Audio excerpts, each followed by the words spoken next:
Activity 19.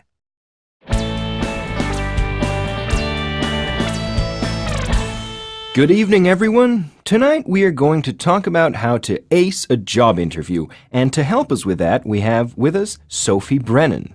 Good evening, Sophie. Good evening, Todd. It's a pleasure to be on the show. Sophie is a human resources specialist and has just published a book called Why Don't People Get the Job? The book is a practical guide to getting prepared and having outstanding performances during job interviews. So, Sophie, why don't people get the job?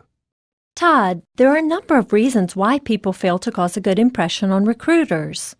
In a recent survey with 2,000 hiring managers, 33% said they knew whether they would hire someone or not within 90 seconds. Wow, 90 seconds. That's rather quick. Yes, it is. So, to cause a good initial impression, here are some tips. Avoid brightly colored clothes or clothes that are too trendy. Research shows that 70% employers don't appreciate applicants who wear clothes that are too fashionable. 65% of them claim clothes can be the deciding factor between two similar candidates. I see. So in other words, candidates should look neat and avoid excess. Exactly, Todd. Obviously, that can vary depending on the company, but it's an excellent general rule. What else would you recommend, Sophie?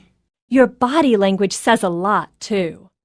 So avoid fidgeting, playing with your hair, or crossing your arms. Try to have good posture and a firm handshake, and make eye contact. Good. These are good tips. What else do you think is important to do, Sophie? Before the interview, you definitely should research the company. Learn as much as you can about the organization. Also, review your qualifications for the job. Arrive 5 or 10 minutes before the scheduled time for the interview. During the interview, show interest and enthusiasm. It is also very important to have a specific position that you want to fill in mind. Be ready to briefly explain related experience. Remember that the recruiter is looking for evidence that you will do a good job. Feel free to ask the hiring manager questions. Finally, ask for a business card and within 24 hours send a thank you note or email to show your appreciation for their taking time out of their day to talk to you. Wow, that's good advice. Let's take a break now. After our commercials,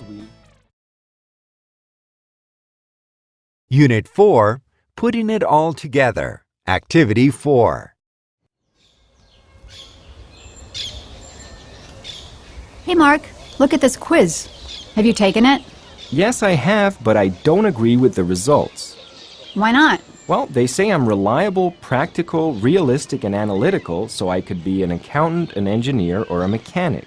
What's wrong with these occupations? There's nothing wrong with them. I just can't see myself as an engineer. I hate math, and I can't stand physics. Oh, well. It's just a silly quiz. I know, but let me try something. I'll say 3 pairs of words, and you tell me which ones best describe you. Okay, shoot. Are you practical and efficient, realistic and enthusiastic, or inventive and imaginative? Let me think.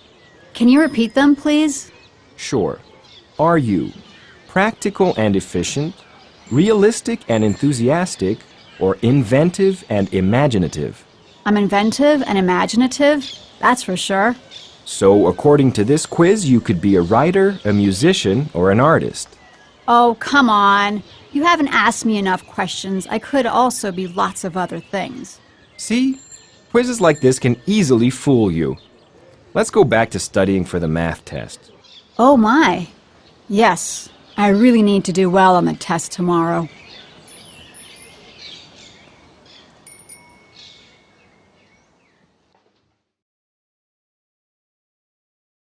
Unit 5, What Makes You Happy? Activity 3. Hey, Dad, I'm writing a project for school, so can I ask you a few questions? Of course, I'll be happy to help you, son. What's the project about? Happiness. What does happiness mean? Well, happiness to me is associated with well-being, with good living conditions, with feeling good about yourself. For example, feeling competent about my professional life makes me happy.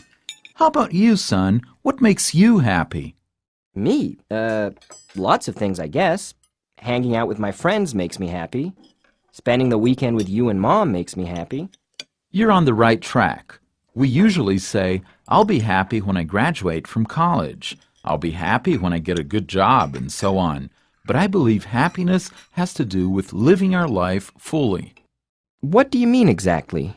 I mean that being happy includes having good and bad moments. But what helps you cope with difficult moments in life? Well, I believe that feeling unhappy is also part of our experience as human beings, so that helps me. I don't like the idea of happiness that excludes unpleasant things. People tend to define happiness as having a safe job, a predictable future, or taking a trip every year. Look at social networks.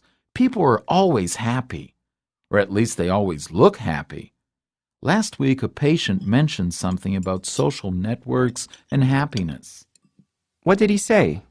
He said he's tired of reading perfect stories. You know, people's last vacation trip was the most amazing they have ever taken, their parents and friends are the happiest people on earth, and their jobs are the best. That's so unrealistic. In short, son, instead of worrying about being happy, I think people should find out what they're interested in and go after it. Wow. Thanks, Dad. Your ideas really inspire me.